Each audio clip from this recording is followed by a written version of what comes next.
Tahukah kamu, alat musik gitar di Eropa ternyata ada yang buatan tangan warga Kabupaten Sukoharjo. Ya, di balik gemuruh industri modern, ada satu desa kecil di Sukoharjo, Jawa Tengah yang tetap teguh menjaga dindingan tradisi. Namanya adalah Desa Ngrombo, di Kecamatan Baki, Kabupaten Sukoharjo, dikenal sebagai kampung gitar legendaris yang telah hidup sejak tahun 1970-an. Di sini, suara mesin amplas, ketukan palu, dan serbuk kayu yang berterbangan menjadi melodi keseharian. Sebuah harmoni antara kreativitas dan ketekunan denyut nadi ekonomi yang terus berdentang dari generasi ke generasi. Selama 10 menit ke depan, yuk ikut aku menelusuri pembuatan gitar di Desa Ngrombo, Sukoharjo.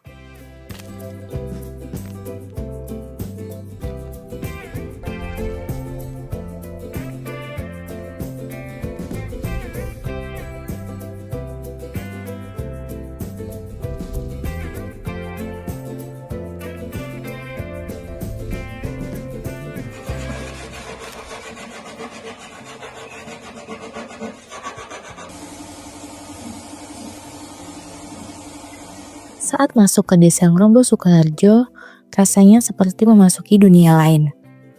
Ada deretan bengkel kayu berdiri di depan rumah warga, aroma serbuk kayu menguat di udara, dan denting palu berpadu dengan deru mesin amplas membentuk melodi khas kehidupan sehari-hari. Disinilah kreativitas dan ketekunan menjadi denyut nadi ekonomi masyarakat. Konon, cikal bakal kampung gitar ini mulai tumbuh sekitar tahun 1975. Awalnya hanya segelintir warga yang mencoba membuat gitar dengan peralatan sederhana. Namun, berkat semangat gotong royong dan tekad mempertahankan warisan tangan terampil, tradisi itu terus hidup hingga kini. Saat ini, sekitar 90% warga Desa Ngrombo menggantungkan hidup dari industri kerajinan gitar.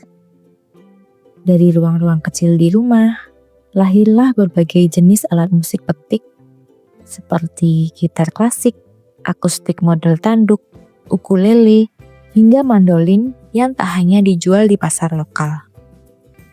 Ya, penjualan gitar dari desa ini menembus luar daerah. Menurut Kepala Desa Ngrombo, Sri Partini, mengatakan ada ratusan perajin yang masih aktif menjaga nyala industri kreatif ini. Padahal dulunya, warga Desa Ngrombo lebih banyak bekerja sebagai petani. Peralihan dari petani menjadi perajin gitar membawa harapan baru bagi warga setempat. Selain lebih menjanjikan, sektor ini juga membuat masyarakat lebih mandiri dalam menciptakan dan memasarkan produknya.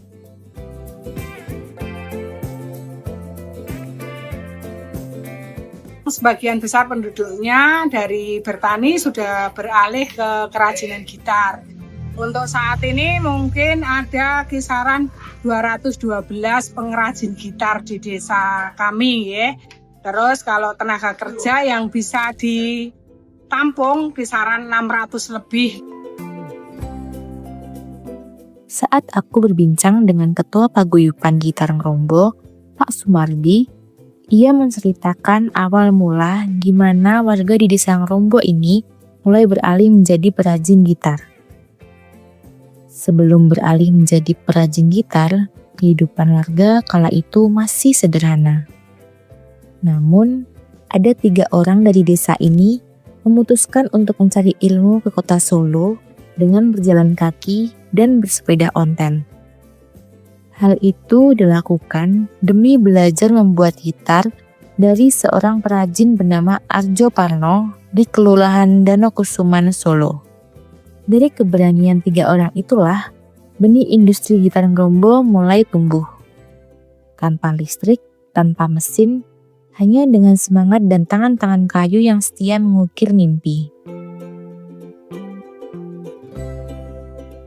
Akhir tahun 60-an, itu di desa kami ini masih berupa ya seperti kebun lah.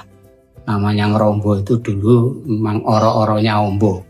Jadi bulak yang luas dan di situ cuma ada pohon-pohon dan lain sebagainya. Kemudian dengan kondisi yang demikian ada beberapa warga kami yang berupaya bagaimana untuk meningkatkan kesejahteraannya, ya mencari pengalaman ke Solo. Kemudian dari warga kami itu ada yang diizinkan untuk belajar, jadi bukan bekerja ya, diizinkan untuk belajar membuat gitar. Kemudian berkembang beberapa waktu, ya kisaran 3-4 tahun, itu karena beberapa warga ngerombo.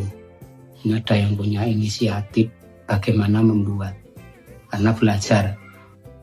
Nah ternyata setelah belajar di rumah, itu hasilnya dibawa ke yang ngajari itu, oh ternyata ini masuk di bisa dalam arti membuat gitar.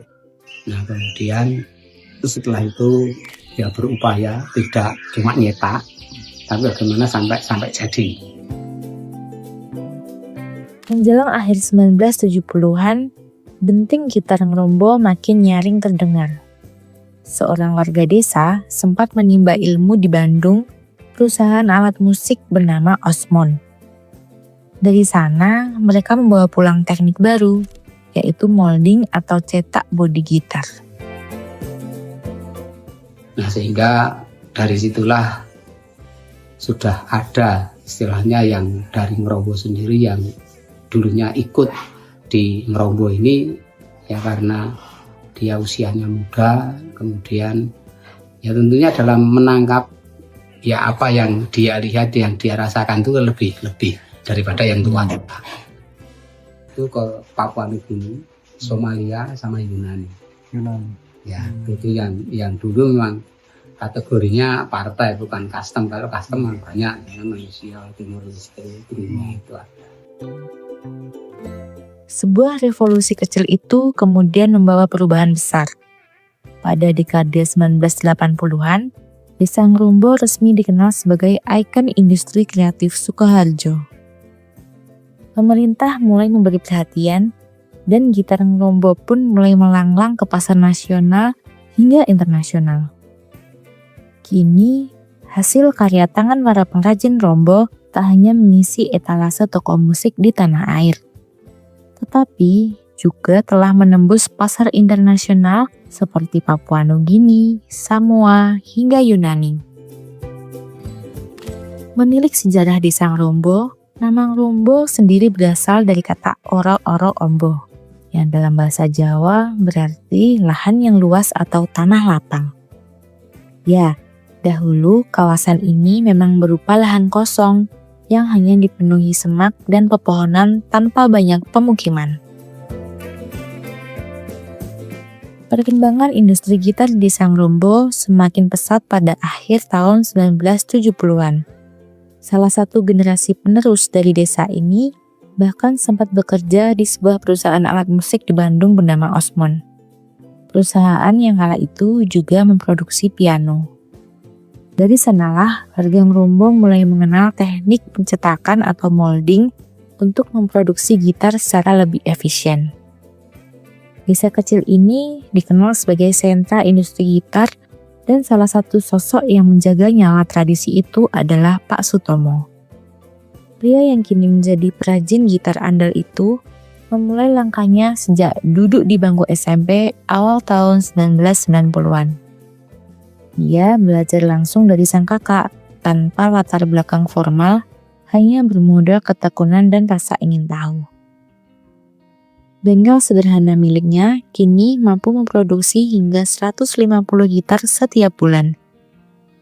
Prosesnya pun tidak instan karena setiap gitar dibuat bertahap dengan ketelatenan tinggi di setiap detail.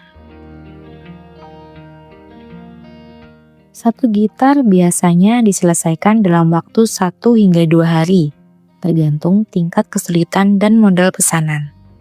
Tak jarang, ia menerima pesanan dalam jumlah besar hingga belasan unit sekaligus. Harga per gitar dari pengrajin adalah 250.000 sampai 1 juta. tergantung bahan dan permintaan pembeli. Ketekunan para perajin gitar di Desa Ngrombo menjadi alasan mengapa desa ini tetap eksis sebagai ikon industri gitar di Sukoharjo. Di tengah arus modernisasi, warisan keahlian ini terus hidup dan berkembang menjadi bukti bahwa tradisi bisa tetap relevan selama ada tangan-tangan yang setia merawatnya.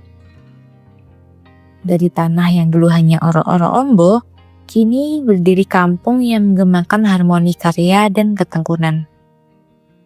Desa Ngrombo Sukoharjo bukan sekadar sentra industri, ia adalah simfoni kehidupan, tempat tradisi dan masa depan berpadu dalam satu nada.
Download Tribun X sekarang, menghadirkan lokal menjadi Indonesia.